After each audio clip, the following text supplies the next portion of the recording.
mal, dit Belbo. Ce qui m'intrigue, moi, ce sont par contre les 500 pages sur les pyramides. Vous le saviez que la pyramide de Khéops est juste sur le 30e parallèle, celui qui traverse le plus grand nombre de terres émergées? Que les rapports géométriques qu'on trouve dans la pyramide de Khéops sont les mêmes qu'on trouve à Pedra Pintada, en Amazonie? Que l'Égypte possédait 2 serpents à plumes, un sur le trône de Toutankhamon et l'autre sur la pyramide de Saqqara, et que ceci renvoie à Quetzalcoatl. Que vient faire Quetzalcoatl avec l'Amazonie, puisqu'il fait partie du panthéon mexicain, demandai-je. Eh bien, j'ai sans doute perdu un chaînon.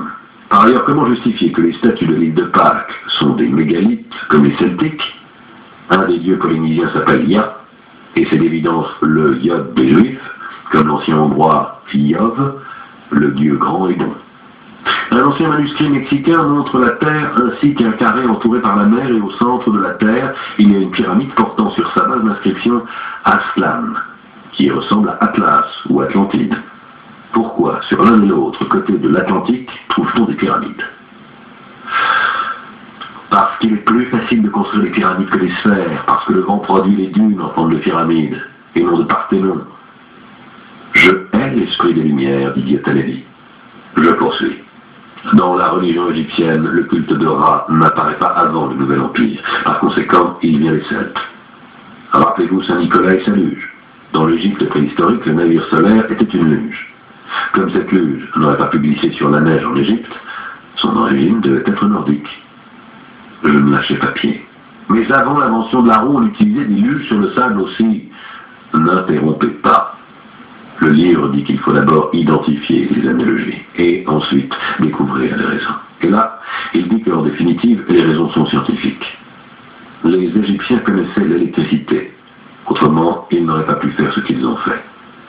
Un ingénieur allemand chargé de la construction des égouts de Bagdad a mis à jour des piles électriques marchant encore et qui remontaient aux Sassanides.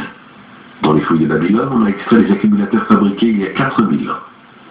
Et enfin, l'Arche d'Alliance, qui aurait dû recueillir les tables de la loi, la verge d'Aaron et un vase rempli de manne du désert, était une espèce de coffre électrique capable de produire des décharges de l'ordre de 500 volts. J'ai déjà vu dans un film. Et alors, où croyez-vous qu'ils vont chercher leurs idées, les scénaristes? L'arche était faite en bois d'acacia, habillée d'or à l'intérieur et à l'extérieur. Le même principe que les condensateurs électriques. 2 conducteurs séparés par un isolant. Elle était entourée d'une guirlande en or, elle aussi. Elle était placée dans une zone sèche où le champ magnétique atteignait 500-600 volts par mètre vertical. On dit que Porcena a libéré par l'électricité son royaume de la présence d'un terrible animal appelé Volt. C'est pour cela que Volta a choisi ce surnom exotique. Avant, il ne s'appelait que Zmrzlin Krasnopolski. Soyons sérieux. D'autant que j'ai là, outre les manuscrits, un éventail de lettres qui propose des révélations sur les rapports entre Jeanne d'Arc et les livres sibyllins. L'élite des monts talmudiques et la grande mère hermaphrodite, le code génétique et l'écriture martienne, l'intelligence secrète des plantes, la renaissance cosmique et la psychanalyse, Marx et Nietzsche sur la perspective d'une nouvelle angélologie, le nombre d'or et le marché au plus de Clignancourt, Kant et l'occultisme, mystère de l'Éleusis et jazz, Cagliostro et l'énergie atomique, homosexualité et gnose, Golem et lutte des classes. Pour finir avec un ouvrage en 8 volumes sur le Graal et le Sacré-Cœur. Qu'est-ce qu'il veut démontrer? Que le Graal est une allégorie du Sacré-Cœur ou que le Sacré-Cœur est une allégorie du Graal? Je comprends la différence et je l'apprécie, mais je crois que pour lui, les deux font également l'affaire. Bref, à ce point, je ne sais plus à quoi m'en tenir. Il faudrait entendre M. Garamond. Nous l'entendîmes. Lui, il dit que par principe, on ne devait rien jeter et écouter tout le monde. Notez que la plus grande partie de tout ce qu'on a vu répète des choses qu'on trouve dans tous les kiosques des gares, dis-je. Les auteurs, même ceux qui se font imprimer, se pompent entre eux. L'un donne comme témoignage l'affirmation de l'autre, et tous utilisent comme preuve décisive une phrase de Jean Blic. Et alors, dit Garamond, vous ne voulez pas vendre au lecteur quelque chose qu'il ignore. Il faut que les livres dévoilés parlent exactement des mêmes choses dont parlent les autres. Ils se confirment mutuellement, donc ils sont vrais. Méfiez-vous de l'originalité. D'accord, dit Belbo, mais il faudrait savoir ce qui est évident et ce qui ne l'est pas. Nous avons besoin d'un conseiller. De quel genre?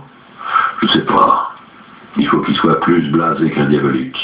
Mais il faut qu'ils connaissent leur monde. Et puis, il doit nous dire sur quoi nous devons miser pour Hermetica. Un spécialiste sérieux de l'hermétisme de la Renaissance. Bravo, lui dit Diatalevi. Et puis la première fois que tu lui mets entre les mains le Graal et le Sacré-Cœur, il fout le camp en claquant la porte. C'est pas dit. Je crois avoir l'homme qu'il vous faut, dis-je. C'est un type certainement érudit, qui prend suffisamment au sérieux ces choses-là, mais avec élégance, avec ironie, dirais-je.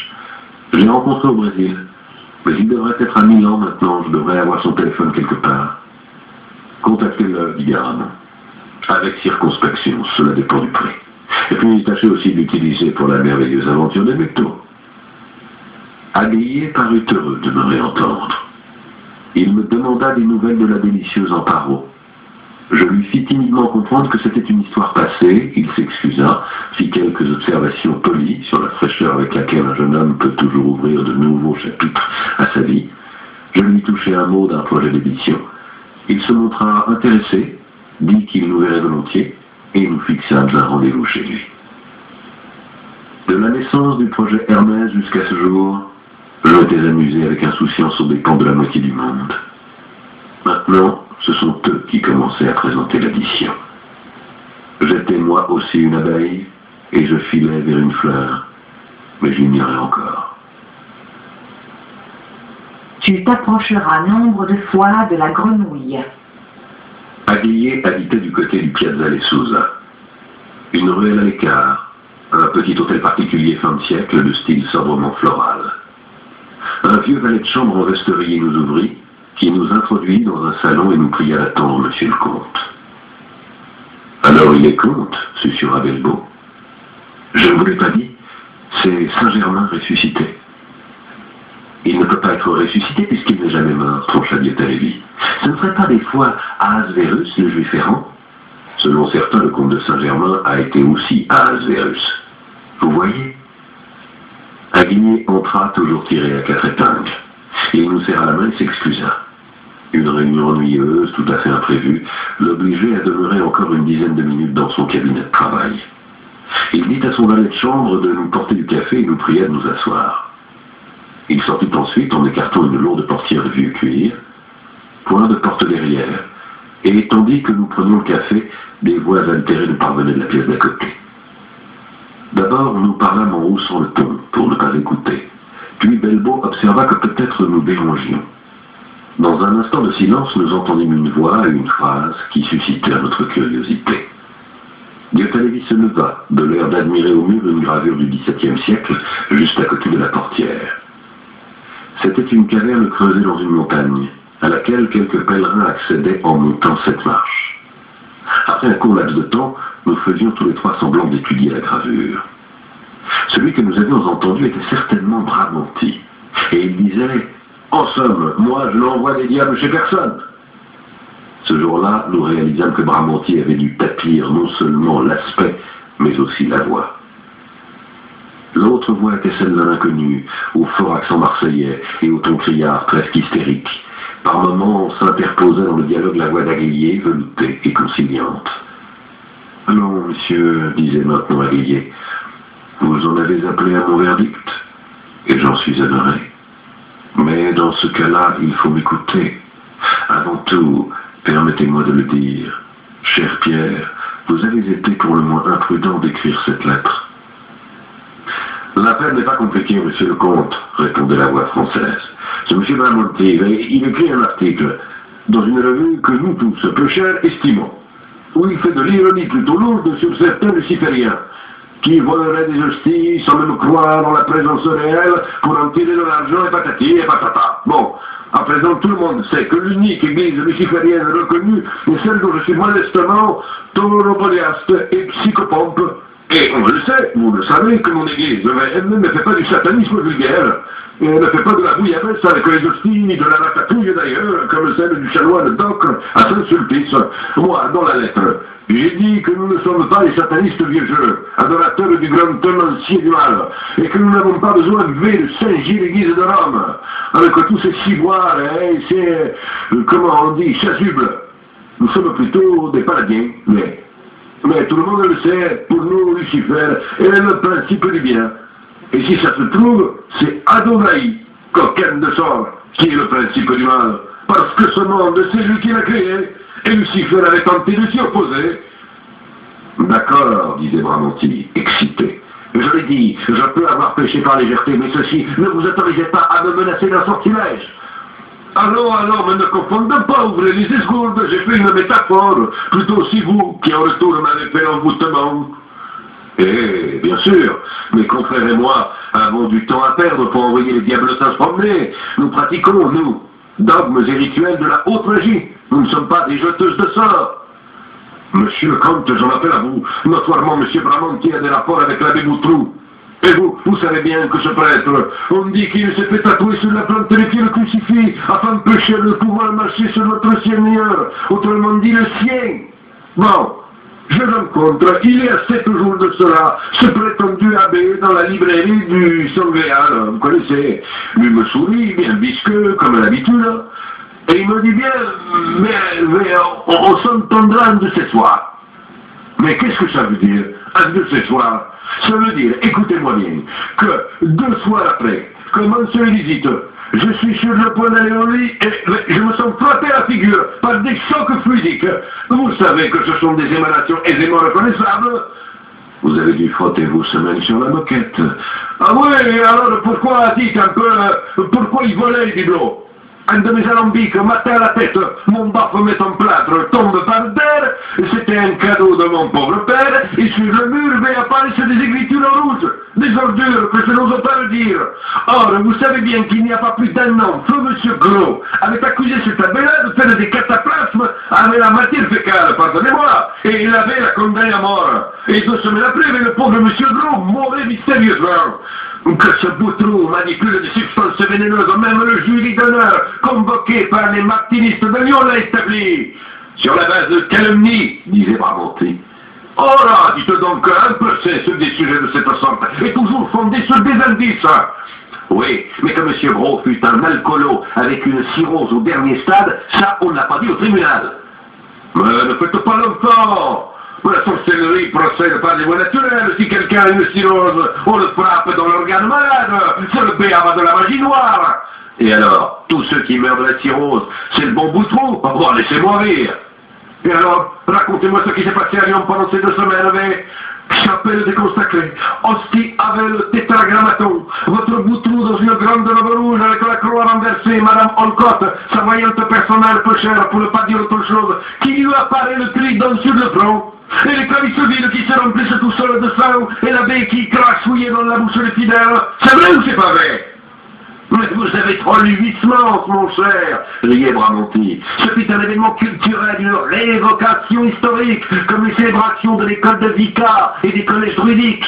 Ouais, Pécaïre, le carnaval de Venise.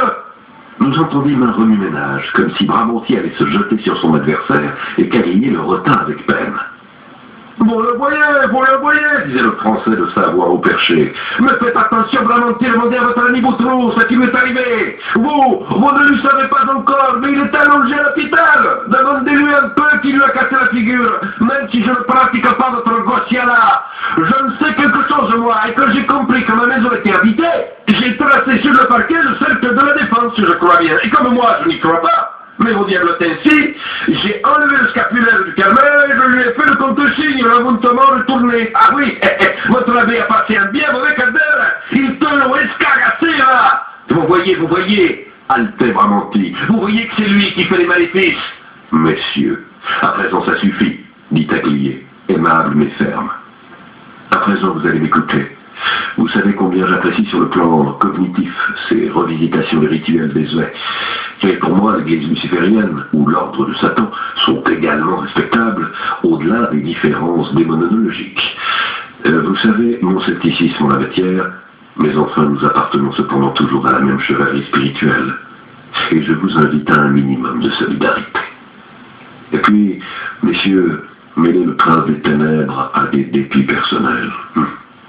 Si c'était vrai, ce serait puéril. Alors, fable d'occultiste. Vous ne vous comportez pas mieux que le vulgaire franc-maçon. Boutroux est un dissident, soyons francs. Et si l'occasion s'en présente, cher Bramanti, Invitez-le à revendre à un brocanteur son bric-à-brac d'accessoiriste pour le Méphistophélès de Boito. Ah, c'est bien dit, ça, ricanait le Français. C'est de la brocanterie. Ramenons les faits à leur juste proportion. Il y a eu un débat sur ce que nous appellerons des formalismes liturgiques. Les esprits se sont enflammés, mais ne donnons pas corps aux ombres. Remarquez bien, cher Pierre, que je n'exclus pas du tout la présence d'entités étrangères dans votre maison. C'est la chose la plus normale du monde, mais un minimum de bon sens permettrait de tout expliquer avec un poltergeist. Ah, ça je n'exclus pas, dit Bramante. La conjoncture astrale dans cette période. Et alors, allez, une poignée de main et une accolade fraternelle. Nous entendîmes des murmures d'excuses réciproques. Vous le savez bien, disait Bramante. Parfois, pour repérer qui attend vraiment l'initiation, il faut se prêter aussi au folklore. Même ces marchands du Grand Orient qui ne croient à rien ont un cérémonial. Bien entendu, le rituel, ah ça. Mais nous ne sommes plus autant de Crowley. Compris, dit Aglier. Je vous quitte à présent, j'ai d'autres hôtes. Nous regagnâmes rapidement le divan et attendîmes Aglier avec dignité et désinvolture. Le sentiment éveillé et la mémoire percutée. Au bout de quelques petites minutes, Aglier entrait. Veuillez m'excuser, mes chers amis.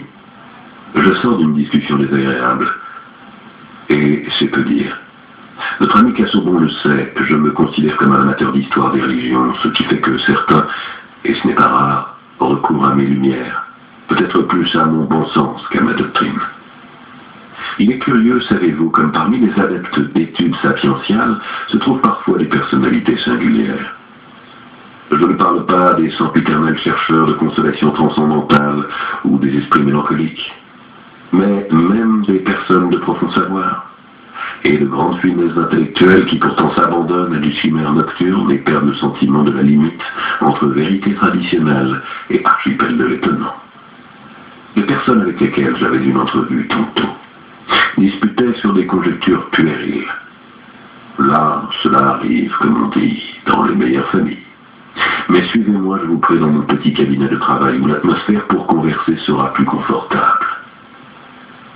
Et il souleva la portière de cuir et nous fit passer dans l'autre pièce.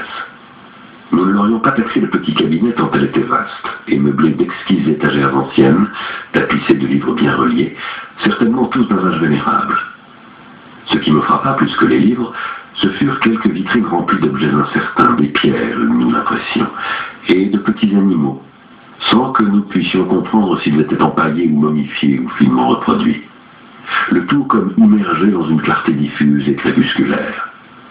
Elle paraissait provenir d'une grande fenêtre bilobée au fond, des vitraux aux résilles de plomb en losange filtrant une lumière d'ambre, mais la lumière de la fenêtre bilobée se fondait dans celle d'une large lampe posée sur une table d'acajou sombre, recouverte de papier.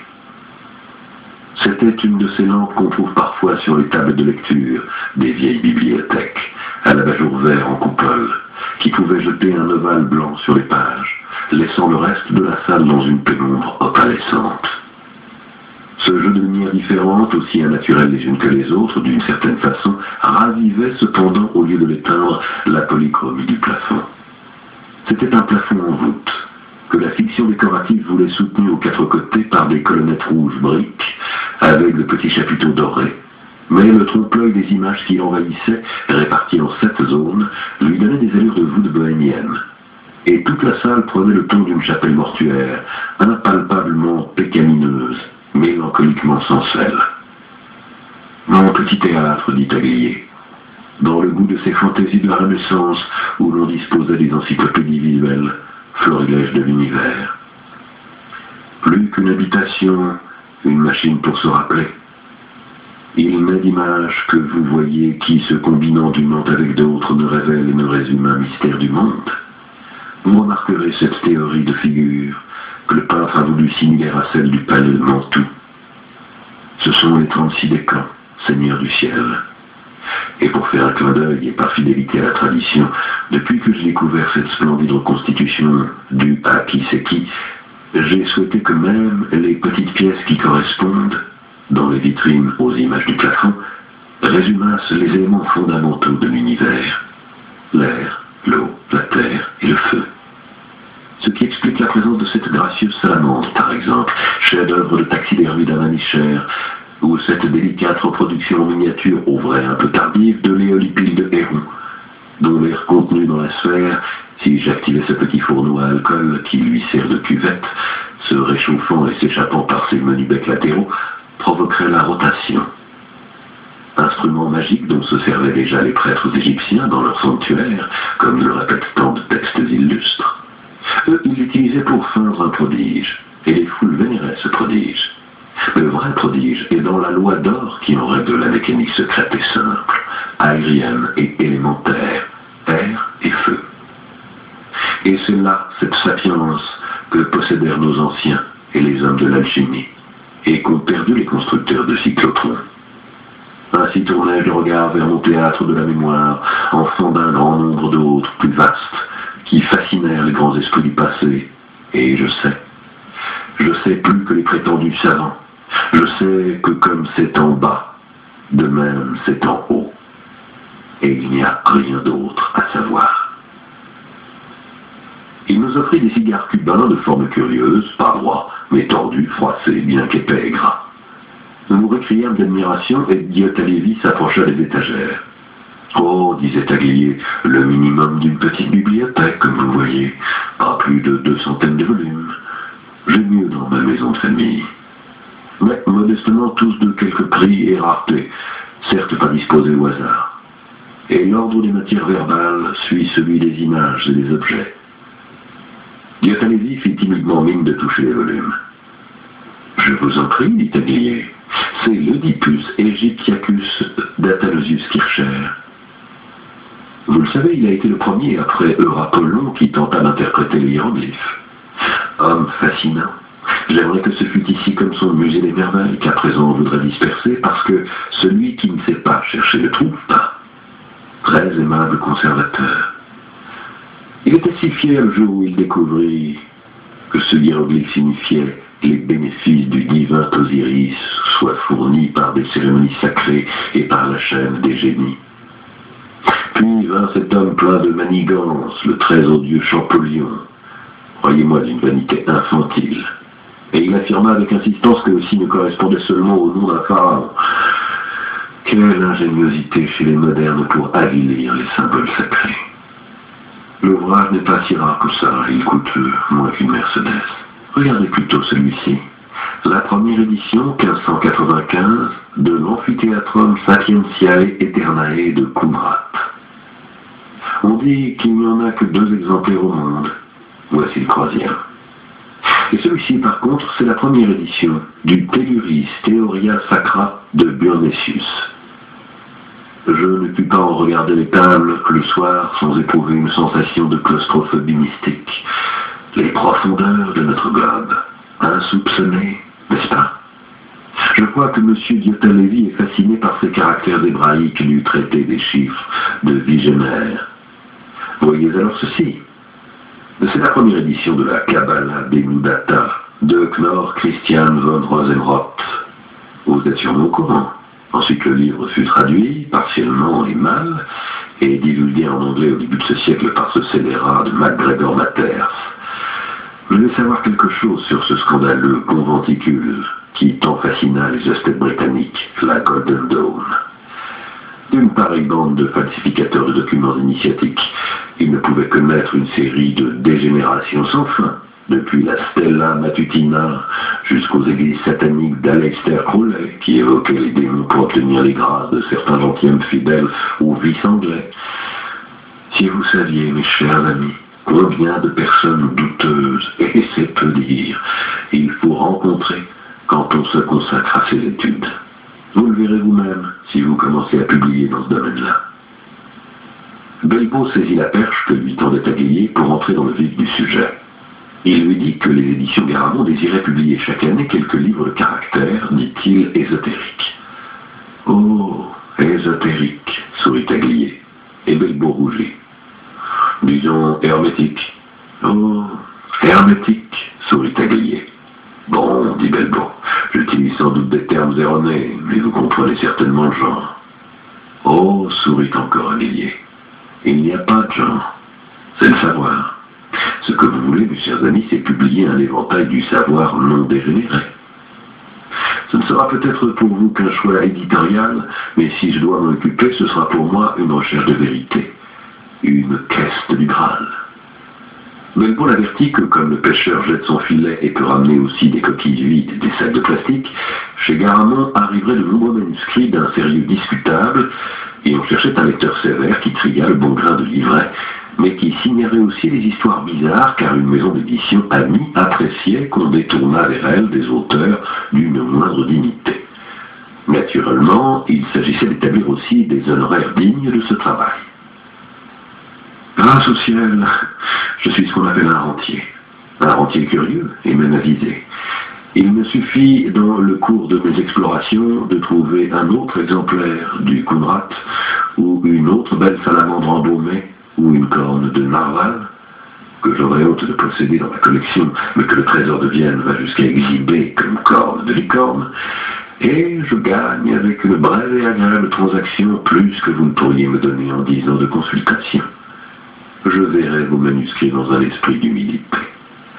Je suis convaincu que même dans le texte le plus désolant, je découvrirai une étincelle, sinon de vérité, du moins de mensonge insolite, et souvent les extrêmes se touchent. Je ne m'ennuierai que sur l'évidence, et pour cet ennui, vous me dédommagerez. Selon l'ennui que j'éprouverai, je me limiterai à communiquer en fin d'année une courte note, que je contiendrai dans les limites du symbolique. Si vous la jugez excessive, vous m'enverrez une cassette de vin de cru précieux. Melbourne restait perplexe. Il était habitué à traiter avec des conseillers géniards et affamés. Il ouvrit la serviette qu'il avait apportée avec lui et en tira un volumineux manuscrit dactylographié. Je ne voudrais pas que vous vous fassiez des idées trop optimistes. Voyez par exemple ceci qui me semble typique de la moyenne. Aguillet feuilleta le manuscrit. La langue secrète des pyramides. Voyons voir la table des matières. Le pyramidion, mort de Lord Carnarvon, le témoignage d'Hérodote. Il le referma. Vous l'avez lu tous les trois? Moi, rapidement, ces jours derniers, dit Belbeau. Il lui restitua l'objet. Voilà, vous voudrez bien me dire si mon résumé est correct. Il s'assit derrière son bureau, mit la main dans la poche de son gilet, en sortit la boîte à pilules que j'avais déjà lue au Brésil, la tourna et retourna entre ses doigts fins et fuselés, qui, il y a un instant, caressaient ses livres chéris, leva les yeux vers les décorations du plafond, et me donna l'impression de réciter un texte qu'il connaissait depuis longtemps. L'auteur de ce livre devrait rappeler que Piazzi Smith découvre les mesures sacrées et ésotériques des pyramides en 1864. Permettez-moi de citer seulement par nombre entier, à mon âge la mémoire commence à faire défaut. Il est singulier que leur base soit un carré dont le côté mesure 232 mètres. À l'origine, la hauteur était de 148 mètres. Si nous traduisons en coudées sacrées égyptiennes, nous avons une base de 366 coudées, c'est-à-dire le nombre de jours d'une année bissextile. Pour Piazzi Smith, la hauteur multipliée par 10 à la puissance 9 donne la distance Terre-Soleil, 148 millions de kilomètres. Une bonne approximation pour ces temps-là, vu qu'aujourd'hui la distance calculée est de 149 millions et demi de kilomètres, et il n'est pas dit qu'ils aient raison, les modernes. La base divisée par la largeur d'une des pierres donne 365. Le périmètre de la base est de 931 mètres, que l'on divise par le double de la hauteur, et on a 314, le nombre pi. Splendide, n'est-ce pas? Belbeau souriait, embarrassé. Impossible. Dites-moi comment vous faites pour... Ne coupe pas la parole à monsieur le comte, Jacopo, dit empressé Diatalelli. Aguillet le remercia d'un sourire poli. Il parlait en laissant errer son regard au plafond, mais il me sembla que son inspection n'était ni oiseuse, ni fortuite. Ses yeux suivaient une piste, comme s'il lisait dans les images ce qu'il feignait d'exhumer de sa mémoire. Une bonne approximation. J'imagine que votre essayiste soutient que la hauteur de la pyramide de Khéops est égale à la racine carrée du nombre donné par la surface de chacun des côtés. Naturellement, les mesures doivent être prises en pied, plus proches de la coudée égyptienne et hébraïque. et pas en mètres, parce que le mètre est une mesure abstraite inventée dans les temps modernes. En pied, la coudée égyptienne fait 1,728. Et puis, si nous n'avons pas les hauteurs précises, nous pouvons nous en remettre au pyramidion, qui était la petite pyramide placée au fait de la grande pyramide pour en former la pointe. Or, prenez la hauteur du pyramidion, multipliez-la par la hauteur de la pyramide entière, multipliez le tout par 10 à la puissance 5, et nous avons la longueur de la circonférence équatoriale. Mais ce n'est pas tout. Si vous prenez le périmètre de la base et que vous le multipliez par 24 à la puissance 3 divisé par 2, vous avez le rayon moyen de la Terre. En outre, l'air recouverte par la base de la pyramide multipliée par 96 par 10 à la puissance 8 fait 196 810 000 miles carrés qui correspondent à la surface de la Terre. C'est bien ça? Melbo aimait à manifester sa stupéfaction d'habitude par une expression qu'il avait apprise à la cinémathèque en voyant la version originale de Yankee Doodle Dandy avec James Cagney. I'm flabbergasted. Et c'est ce qu'il dit. D'évidence, Amélie connaissait bien l'anglais familier aussi, car il ne parvint pas à cacher sa satisfaction sans avoir honte de ce mouvement de vanité. Mes chers amis, dit-il, quand un monsieur dont j'ignore le nom concocte une compilation sur le mystère des pyramides, il ne peut désormais dire que ce que savent même les enfants. J'eusse été étonné qu'il eût dit quelque chose de neuf. Donc, hésita Melbo, ce monsieur énonce simplement des vérités établies? Des vérités, ria Gillier en nous ouvrant de nouveau la boîte de ses cigares tordus et délicieux. Quid est veritas, comme disait une connaissance à moi d'il y a un temps et tant d'années. Il s'agit en partie d'une accumulation de sottises. Pour commencer, si on divise la base exacte de la pyramide par le double exact de la hauteur en calculant jusqu'au décimal, on n'a pas le nombre pi, mais bien 3,141725,4. Petite différence, mais qui a son importance. Par ailleurs, un disciple de Piazzi Smith, Flinders Petrie, qui fut aussi le mesureur de Stonehenge, dit avoir surpris un jour son maître en train de limer, pour ajuster ses comptes, les saillies granitiques de l'antichambre royale. Ragot peut-être, mais Piazzi Smith n'était pas un homme à inspirer confiance. Il suffisait de voir comment il faisait son nœud de cravate. Toutefois, au milieu de tant de sottises, il y a aussi d'incontestables vérités. Messieurs, voulez-vous me suivre à la fenêtre? Il ouvrit tout grand et théâtralement les battants, nous invita à venir voir et nous montra au loin, à l'angle de la ruelle et des avenues, un petit kiosque de bois où se vendaient probablement les billets de la loterie de Merano. « Monsieur, dit-il, je vous invite à aller mesurer ce kiosque.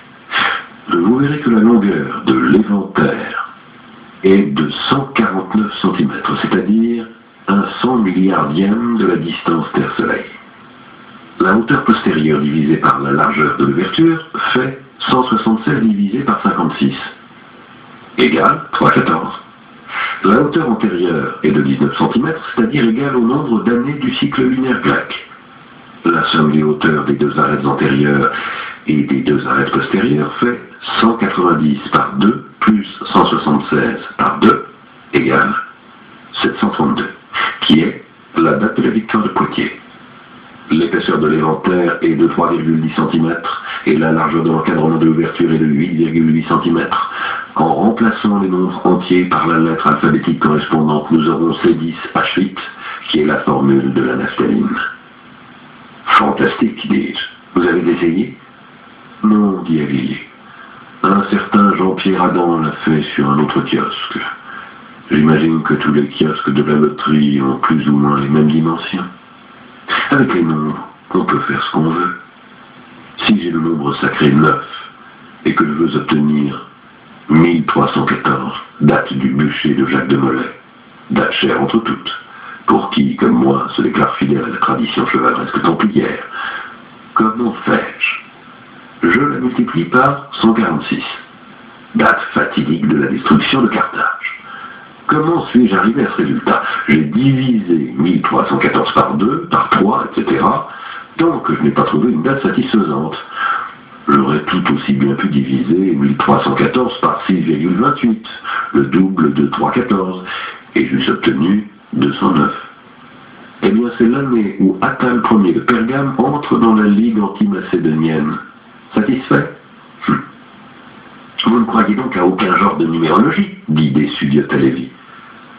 Moi, j'y crois dur comme fer. Je crois que l'univers est un concert admirable de correspondance numérique, et que la lecture du nombre et son interprétation symbolique sont une voie de connaissance privilégiée.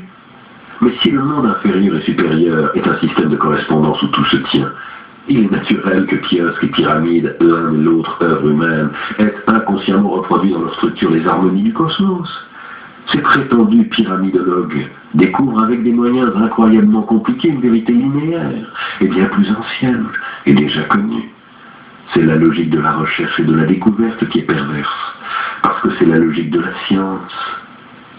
La logique de la sapience n'a pas besoin de découverte, parce qu'elle sait déjà. Pourquoi doit-on démontrer ce qui ne pourrait être autrement? Si secret il y a, il est bien plus profond. Vos auteurs restent simplement à la surface. J'imagine que celui-ci rapporte toutes les fables sur les Égyptiens qui connaissaient l'électricité. Je ne vous demande pas comment vous avez fait pour le deviner. Vous voyez, ils se contentent de l'électricité, comme n'importe quel ingénieur Marconi.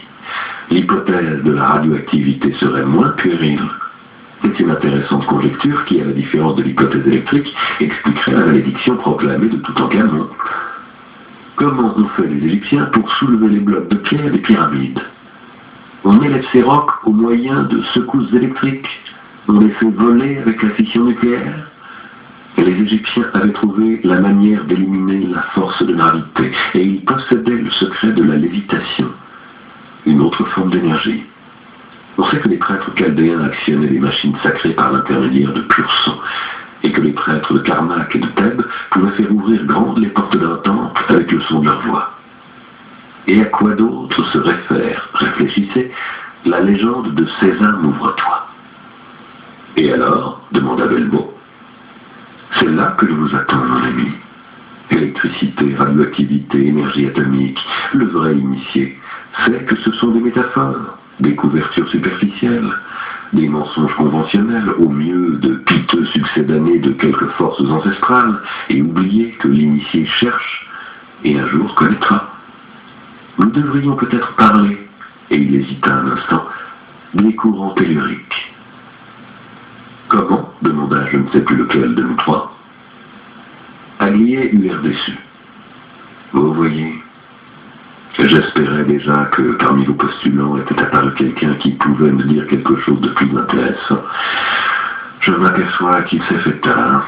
Bien, mes amis, engagement écrit et le reste, c'était des divagations de vieil homme d'études. Tandis qu'il nous tendait la main, le valet de chambre entra et lui murmura quelque chose à l'oreille. « Oh, cette chère amie, dit Aglier, j'avais oublié. Faites-la attendre une minute, non pas dans le salon, dans le boudoir turc. » La chère amie devait avoir une certaine familiarité avec la maison, car elle se trouvait déjà sur le seuil du cabinet de travail. Et sans même nous regarder dans la pénombre du jour touchant désormais à sa fin, elle se dirigeait sûre d'elle vers Aglier, lui caressait le visage avec coquetterie et lui disait « Simon, tu ne me feras pas faire antichambre. » C'était Lorenza Pellegrini. Aglier s'écarta légèrement, lui baisa la main, et lui dit en nous montrant « Ma chère, ma douce Sophia, vous savez que vous êtes dans votre maison, dans chaque maison que vous illuminez. Mais j'étais en train de prendre congé de mes hôtes. » Lorenza s'aperçut de notre présence et fit un joyeux signe de salut. Et il ne me souvient pas de l'avoir jamais vue surprise ou embarrassée par quoi que ce fût. « Oh, c'est super, dit-elle. Vous aussi, vous connaissez mon ami, Jacopo, ça va ?» Elle ne demanda pas comment il allait, elle le dit. Je vis Belmo pâlir. Nous saluâmes, Aglier se dit heureux de cette connaissance commune. Je considère que notre commune amie est une des créatures les plus pures que j'ai jamais eu la fortune de connaître. Dans sa fraîcheur, elle incarne, permettez que cette fantaisie d'un vieux savant, la Sophia exilée sur cette terre. Mais, ma douce Sophia, je n'ai pas pu vous avertir à temps. La soirée promise a été retardée de quelques semaines. J'en suis désolé. Peu importe, dit Lorenza, j'attendrai. Vous allez au bar, vous? Nous demanda-t-elle, ou plutôt nous intima-t-elle. Bien, moi je reste ici une demi-heure. Je veux que Simon me donne un de ces élixirs. Vous devriez les essayer, mais il dit qu'ils ne sont que pour les élus. Ensuite, je vous rejoins. Amélie sourit de l'air d'un oncle indulgent, la fit asseoir, nous accompagna vers la sortie. Nous nous retrouvâmes dans la rue et nous dirigeâmes vers chez Pilade avec ma voiture. Belbo était muet. Nous ne dîmes mot pendant tout le trajet. Mais au comptoir, il fallait rompre le charme. Je ne voudrais pas vous avoir conduit entre les mains d'un fou, dis-je. Non, dit Belbo. L'homme est pénétrant et subtil. Seulement, il vit dans un monde différent du nôtre. Puis il ajouta ténébreux. Ou presque.